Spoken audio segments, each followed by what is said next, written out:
ગરમ થવા દેવાનો 1 કે 2 મિનિટ થઈ જાય એટલે આપણે એના ઉપર 1 ચમચી જેટલું તેલ લઈ લેવાનું. તેલ લે કોઈ બી કાપડ લઈ અને એને આ રીતે સ્પ્રેડ કરી દેવાનું. તમે ડુંગળીથી બી કરી શકો છો આ વસ્તુ.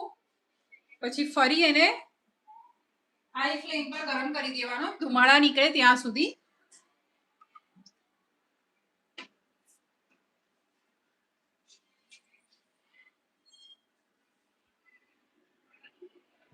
આ ફ્રેન્ડ્સ એક સરસ મજાનો આઈડિયા છે કે તમે તમારા નોર્મલ કોઈ બી તવાને સરસ મજાનો કાસ્ટ આયર્ન કે નોનસ્ટિક તવો બનાવવો હોય તો એના માટેનું આ સરસ એવી શોર્ટકટ રીત છે.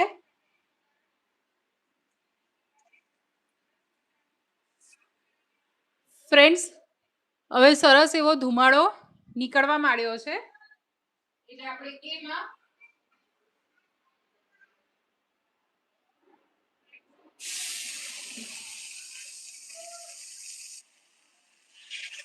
એક બે ચમચી જેટલું પાણી એડ કરી દઈશું